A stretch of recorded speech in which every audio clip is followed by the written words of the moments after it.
A couple months, 3 months ago, 4 months ago, I can't remember how long time passes so quickly these days. We did a series, and we actually used the M word on the series, which was the word mystic, which dredged up a little stuff off the bottom of the aquarium for a few of us. But a mystic is a contemplative to us, maybe a contemplative on steroids, but still a contemplative, which is someone who believes that God can only be approached non-verbally, non-rationally, through silence. Everything that we were just praying just now through the worship period, that is a contemplative, that God can actually be known, but not through our intellect. And a mystic is someone who believes just that and then has visions and revelations on top of the silence and the solitude. And so we went through about 6 of them. In fact, it was exactly 6 of them. And was it last month or 6 weeks ago? Frank had done Francis of Assisi, and so he came and he actually dressed and spoke in the first person as Francis of Assisi, and it was a wonderful time. We thought we'd bring another one to you, and she was actually the one who started this whole first person business. And would you please welcome Julian of Norwich?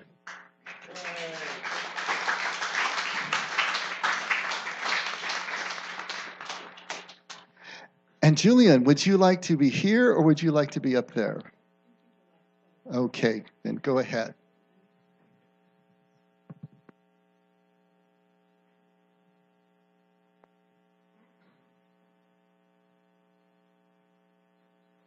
Hello. In all my years being Nina at this church, I've never once sat up here on a Sunday morning, but Julian is welcome here this morning. And I do have to say that with all the angels that surround everything we do here, I feel most welcome to come back from the dead and share my story. Truly, the story of my life has been preserved through my writings, and I was most fortunate to receive 16 showings, is what I call them, as I lay on a deathbed. And because of what I wrote, much of the theology and what I saw led to a very contemplative practice in my later years. So I'm so grateful for this chance and for the welcome from all of you. And I wanted to, I penned something so I can tell you my story in a fairly methodical, sequential sense, so you can follow along with me how I got to where I was and why I chose that lifestyle. Does that make sense? Cool. I don't think they said cool. In 1342, maybe they said, who knows? I was born in November 1342, and I died in 1430. So I was 88 years old when I died. And after my death, I was known as an English anchoress, and I also became known as an important Christian mystic and theologian. I definitely didn't start out that way. The city I was from was called Norwich. It was both sophisticated and dynamic, and it was a port city on the eastern coast of England. In the 14th century, it was known mainly for its production of wool because we had so many sheep.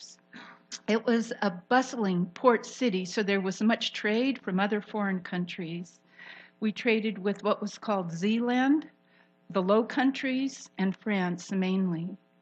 And people and nationalities from all over the known world settled in this little city. And life in our little town centered in 2 main central points. There was the castle and there was the cathedral. Little was known about my early life, but I've been able to put this much together.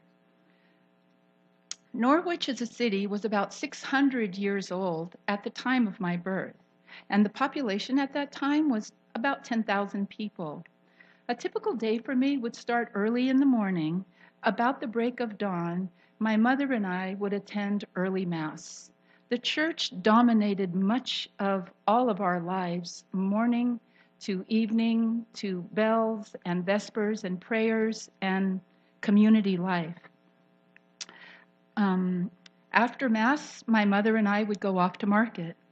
Latin was the language of the church, French was the language of the marketplace, but English was known as the carnal language, which came from the countryside, from the people. Within 10 years of my birth, though, the King of England made the English that was spoken in Norwich to be the official language of the country, partly due to the continual wars with France. English for me became a language that had few formal grammatical rules and spellings, and words could be created and used as life necessitated. It's really a lot like that today as well, if you notice. For me, English became a gift in which I could express the intimacy and the power of God that I experienced in my own life. Though my father was a successful merchant, I always had an interest in how to bring my heart closer to God. My mother taught me to read and write, following closely with the teachings of the church. I received the sacraments as I grew up.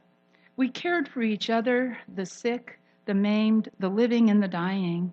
We lived as a close community, sharing a deep common life, knowing intimately one another's welfare.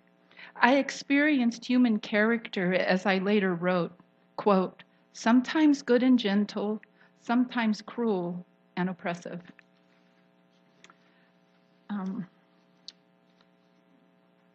Of all the many types of priests, monks, and friars abounding in our bustling city, I was always drawn to the Franciscans, who taught me that I shouldn't seek revelation through prayer, nor ask for special secret messages from God, but rather I should seek a feeling, or rather an alignment of heart and purpose with the heart of God, to seek for a oneness of experience.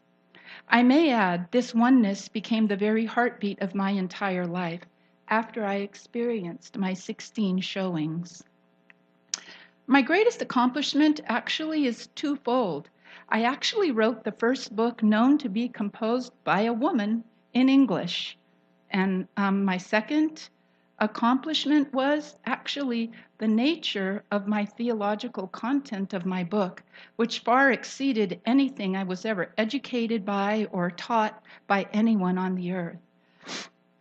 My book was titled Revelations of Divine Love, and I wrote it around 1395. Over the ages, I've been called different things. Julian of Norwich, mainly because of my role as an anchoress in St. Julian's Church. I became known as a spiritual authority within my community, where I also served as a counselor and an advisor. I am formally commemorated with a feast day on May 8th in the Anglican Church, the Episcopal Church, and Evangelical Lutheran Church. I haven't yet been formally beatified or canonized in the Roman Catholic Church, but I am popularly venerated by Catholics as a holy woman of God, and am therefore at times referred to as Saint Julian, Blessed Julian, or Mother Julian. The church in my day was beginning to take violent measures to protect its power. The church had actively banned the use of English in religious contexts, except in sermons and confessions. Unfortunately, some poor friends of mine were actually carried out of the city gates of Norwich and burnt if an English language Bible was discovered in their homes. Fear was used to control us, but I learned from the crucified Jesus that I was utterly safe in his love. I understood that safety didn't come from bowing to the forces of fear, but rather from submitting myself in love to the one who is love. I realized I was in a precarious position as an English woman writing a religious book in English.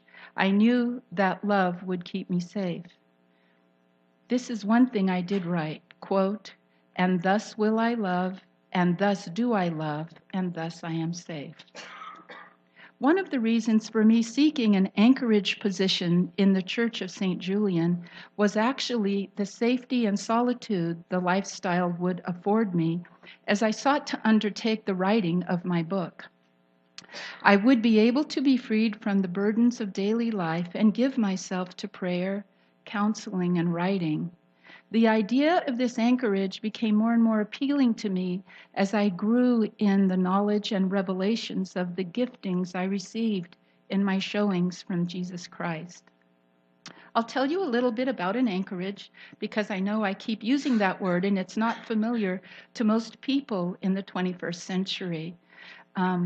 Anchorage comes from the Greek word meaning to withdraw. There was a little room that was actually built in the actual wall of the church in St. Julian, at St. Julian's, and it was a small cell that was encased where I agreed to live out the rest of my days once I entered. When I moved in, they sealed the anchorage shut except for 3 windows.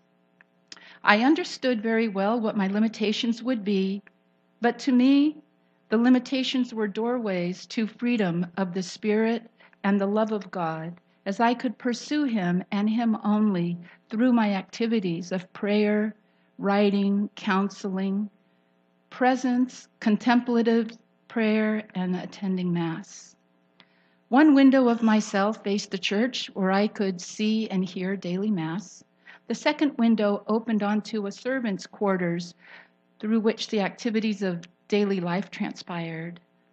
And the third window opened onto a small porch where I received visitors. When I entered the anchorage, we actually had a ceremony at St. Julian's where they actually came into the church and put dirt on the ground, and I laid down in the dirt, and they said prayers over me for my funeral because there was this understanding that my life as a free will being was ending, and I was choosing to be enclosed and encased in literally what became my tomb for the rest of my life. But I did this completely willingly. It was a practice that was very common in the 1300s, began about the 1200s, and there were many written records of men and women who actually felt this calling and committed to this lifestyle. I was supported by the goodwill and charity of the people of the parish as they supplied me with food, clothing, and shelter. In turn, they deeply desired my heartfelt prayers, both for the living and the dead among us. One of our customs in these medieval times was that people would pay money to have someone like me pray for their beloved dead relatives, hoping to propel them from the flames of purgatory and get out of there quicker into heaven. It was a very solid belief that when anyone died, they spent a lot of time in purgatory, and the wealthy were able to shorten that time if the right prayers were prayed. In any case, this money sustained me as I committed myself to this task. I also had the wonderful opportunity to act as their counselor as I listened to their life sorrows. Many people gave me what they could to pay for my spiritual advice in return for my own daily sustenance. The scant financial records of our time recorded 4 such donations for my prayers, which is actually a very small number considering the number of years I lived and served my community in the anchorage. But these records offer the proof of my enclosure. By 1393, around the age of 50, that was when I received my first bequest. The records of the church point to my varied supporters: a countess, a lawyer, a priest's endowment, and a rector. One other historical documentation of my existence is found in a book written by a certain English female who herself was on pilgrimage all over the medieval world. Her name was Marjorie Kemp, truly a spiritual seeker ahead of her time. She was 30 years younger than me. Marjorie recorded her actual visit with me in my anchorage and described me as, quote, a counselor and guide, a woman who greeted her guests with generosity of spirit and no small amount of truth. I'm very humbled by her words, and I remember her visit quite well.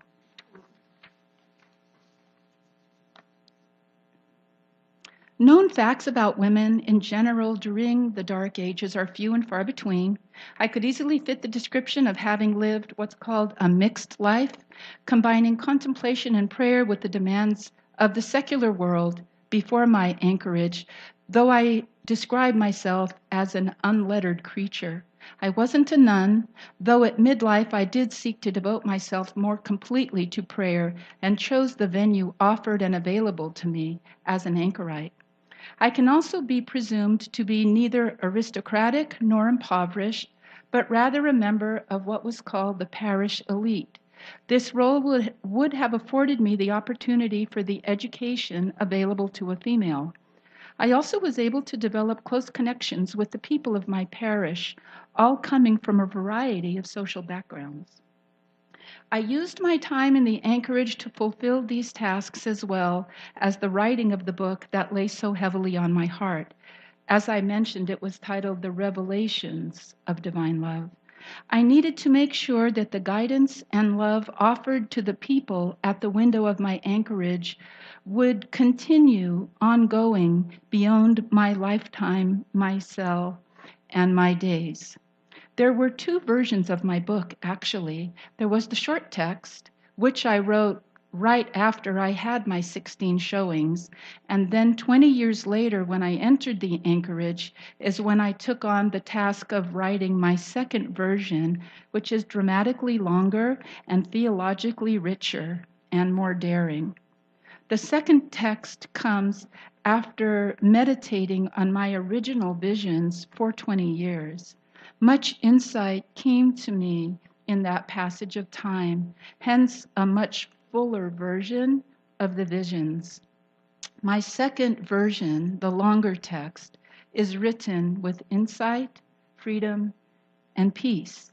And if you read my book, you will sense my stunning freedom, peace, and oneness with Jesus. In my book, I choose to present God as mother and Jesus' death on the cross as childbearing labor. I also describe Jesus as a gardener and an impoverished itinerant laborer. Some of these ideas were very almost heretical to the context of the times that I was living in, but I was very circumspect and discreet and worked very carefully with one of the friars at St. Julian's Church to make sure I wouldn't be offensive to anyone. I didn't want to drive anyone away by my beliefs and what I had seen, but the truth is they were in very sharp contrast to the teachings of the church in those days. You'll see as I continue reading. My book was written for the common people of the church whom I loved, not for the hierarchy, the nuns, or the clerics. I wrote it at great personal risk and with extraordinary dedication, like a private and intimate letter to friends. It turned out to be written with such theological depth and spiritual insight that I find even to this day, in 2018, people's lives and hearts are challenged and transformed through my writings. Now I'd like to just tell you a little background of my life, which I think you'll find interesting as well. When I started writing after my first showing, I would brew my own ink from a mixture made from oak galls and rainwater, aging it with a rusted iron nail. Then I would take this dark and murky liquid and pour it into an empty animal horn, which had been fitted to my desk. My paper was actually finely scraped animal skin, and I would use a goose quill pen along with a penknife to quickly scratch out any mistakes I might make and also keep my goose quill pen a sharp point. With those elementary tools, I began with these words, quote, "These revelations were shown to a simple, unlettered creature the year of our Lord, 1373, the 13th day of May. So my writings begin." Our parish church was the center of our life. I attended daily Mass as was required in the common teaching of the Holy Church. We were taught that all human suffering was caused by sin and was a punishment meted out by God on the unworthy. We were taught that hell awaited any and all sinners, while Christ sat on his throne unmoved by human sorrows. Purgatory awaited most of us, where souls would be purged of remaining sins, licked by continuous flames. We also learned that praying for the dead could actually help them leave the flames of purgatory sooner and enter the bliss of heaven. We were taught that punishments were fitted to the sins committed on earth. Liars would have their tongues sliced off, gluttons would have to drink poison, and so on. The church fathers used these types of teachings to instill fear in us in the hopes of not losing their congregants, and that the loving image of Christ would somehow mold our behavior. In 1349, when I was just 6 years old, the first pestilence came, a plague from the southwest of England, after the feast day of the Epiphany. This disease killed so many of my townspeople, my friends and relatives, and loved ones, that after a while, even the priest's tinkling bell of home visits to see the dying ceased as well. Death from the plague was so prevalent, no one could keep up with the chores associated with caring for and burying the dead. This plague lasted 3 full years. Ultimately, what ended up happening is the bodies just became, what they ended up doing was digging huge pits and just throwing the bodies in and just setting them on fire. It was impossible to imagine the level of death this pestilence brought. When I was 9 in 1352, my whole life had been changed by this disease. But after 3 more years, life began to restore in our little city. We were all somewhat timid as we began to grow new gardens, establish new businesses, buy, sell, and trade. Though little is actually known about me, soon I would marry. By age 19 in the year 1362, I recall having had a husband and children.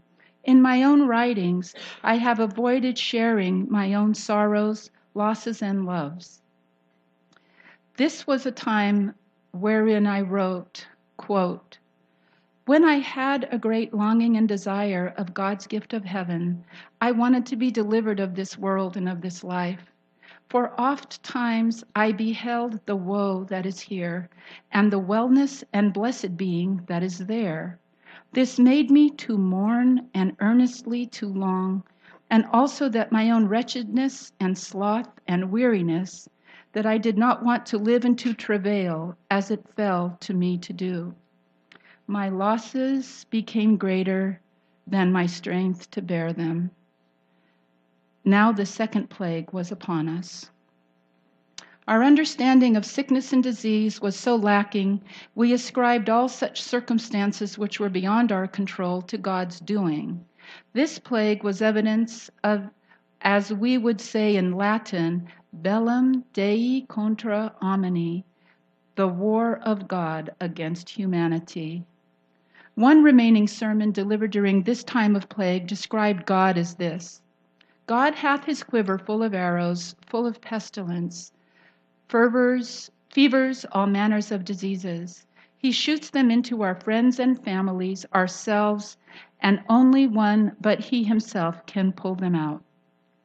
But I saw little correlation between who was killed and who survived. Innocent children and prostitutes alike were killed. Clergy and parishioner, friar and laborer all died without distinction. This led me to really ponder the role of sin in our lives. Why wouldn't a loving God prevent sin if it truly caused so much damage and we had to suffer these types of punishments? It was now 10 years past this second pestilence and plague. Life in Norwich had again resumed, but my dear heart and soul continued to languish in light of all my severe losses and sorrows. I was 30 years old at this time, and I fell ill right around springtime, right near Easter. I couldn't get out of bed, and I remember burning with fever. I became semi-conscious, losing all grasp of reality. I lost feeling in my arms and legs. My breathing became labored.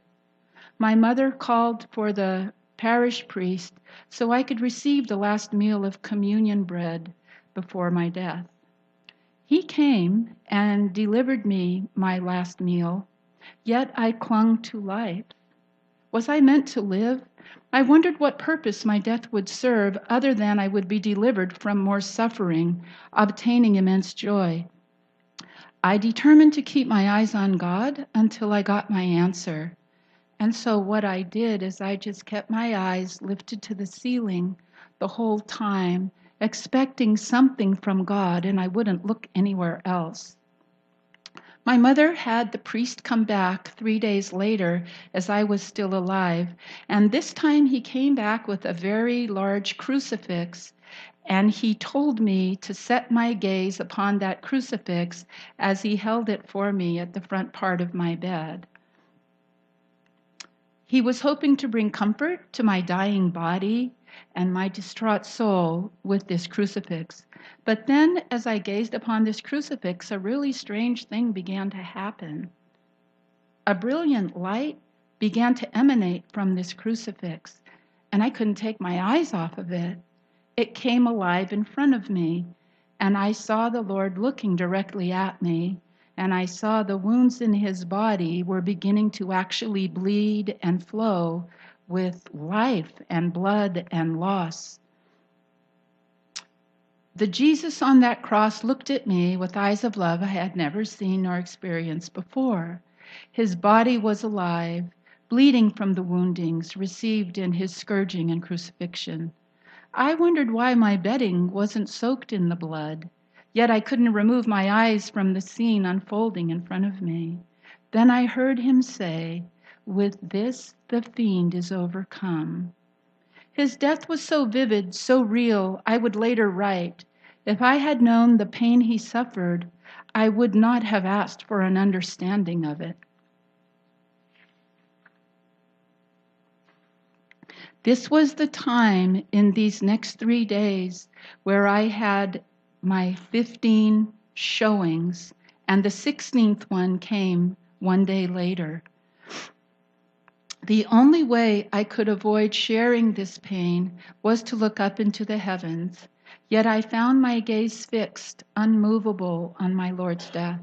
I chose to stay with him in his suffering because of my love for him. Observant others standing by my bedside thought I was slipping in and out of consciousness, yet I myself was experiencing an extremely deep and intimate time of communion, fellowship, language, visions, love, and intimacy from my Lord Jesus, who was before me, living and yet dying on the cross.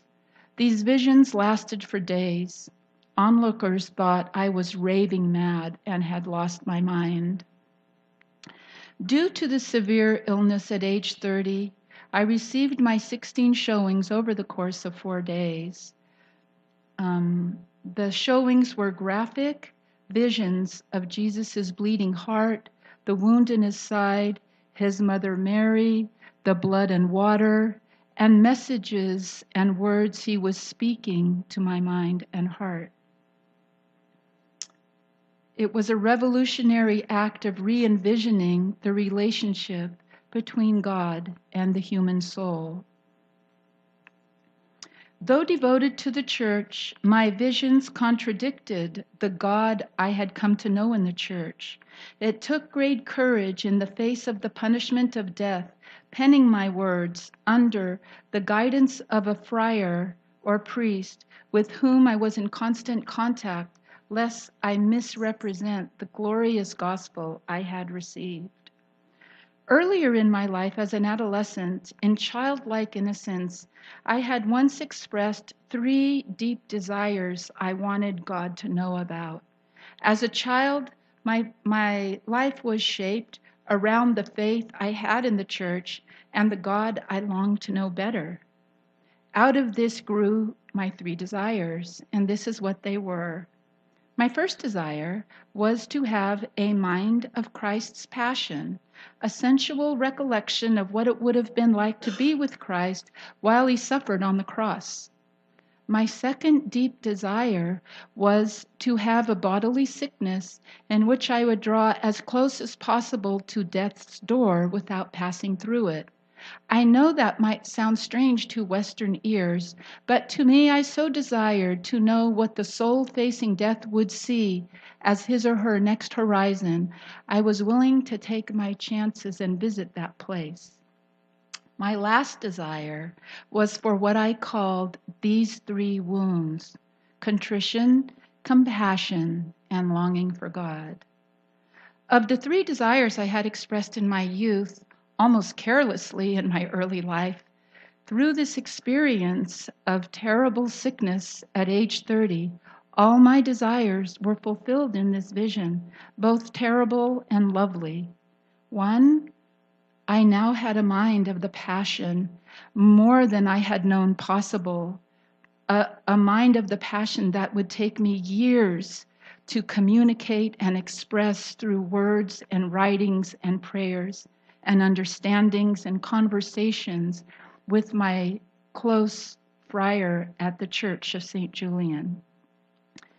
My second fulfillment was I did experience a bodily sickness that propelled me into a new landscape, and it gave me a new paradigm of viewing the Almighty, being able to finally see him with eyes of love, surpassing the church's guilt, sin, and punishment theology, giving me an ability to grasp the understanding of his all-encompassing eternal love.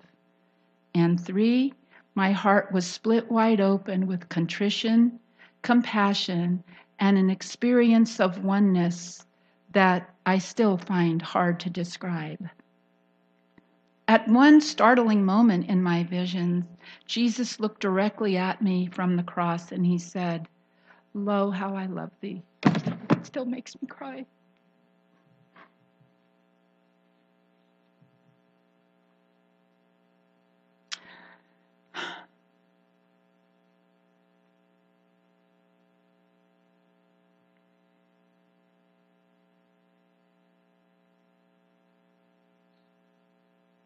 And for this one startling moment, I believed him. Early in life, I was taught that the end of the world was near, that we might satisfy the wrath and anger of God by giving to the poor and avoiding swearing. After my showings, I realized so much, too much to behold and take in one lifetime. I realized this truth, and these are her words. The soul must perform two duties. One is that we reverently marvel. The other is that we humbly endure, ever taking pleasure in God. I understood the right relationship between God and the soul was not primarily guilt for sin, but rather wonder, release, and unity. The righteousness required of us is simply this: delight in God's good world. I saw that God and the soul shared something so intimate that even sin could not disrupt it. The soul and God were one. Or in other words, the soul is intricately oned, O-N-E-D, both to the body and to God at the same time. I wrestled deeply with understanding what I had seen in my visions of God, because the God of my visions and the God of the Church of St. Julian, to which I was devoted, contradicted each other, sometimes painfully. One of my most famous and well-loved writings has become this one. If there is anywhere on earth a lover of God who is always kept safe, I know nothing of it, for it was not shown to me. But this was shown, that in falling and rising again, we are always kept in that same precious love, and all shall be well, and all shall be well, and all manner of things shall be exceeding well. If I were to pick a theme for my life, it would have been this, which I wrote: the love of God encloses us. And with those words, you can see how it was easy for me to enter my cell, my anchorage, at age 50 and become enclosed in the love of God. Now, there was one more reading. I have another really I have another really nice book by someone named Marabi Starr. She's, I guess you would say, a modern day mystic. And she actually chose to do a whole book on St. Julian. And you will find the people that didn't hear me before that there's so much on Julian. I mean, people are writing songs about her words, and there's prayer groups, and there is so much going on around Julian and her life and her writings and prayer groups. You'll have a good time searching it out on the internet. I just want to read one short little writing from the Showings of Julian of Norwich by Marabi Starr. This little section is called No Such Thing. Julian of Norwich is known for her radically optimistic theology. Nowhere is this better illumined than in her reflections on sin.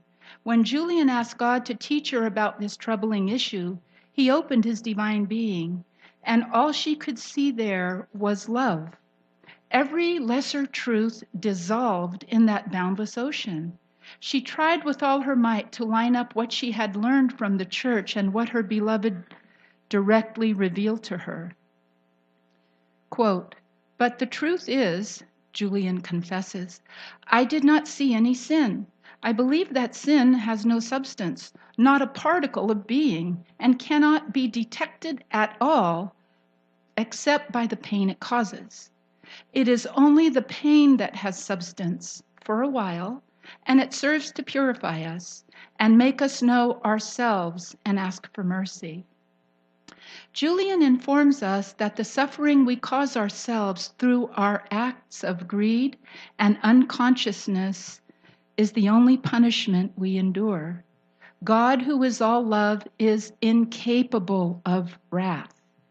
And so it is a complete waste of time, Julian realized, to wallow in guilt. The truly humble thing to do when we have stumbled is to hoist ourselves to our feet as swiftly as we can and rush into the arms of God, where we will remember who we really are. For Julian, sin has no substance because it is the absence of all that is good and kind, loving and caring, all that is of God. Sin is nothing but separation from our divine source. And separation from the Holy One is nothing but illusion. We are always and forever connected in love with our beloved. Therefore, sin is not real.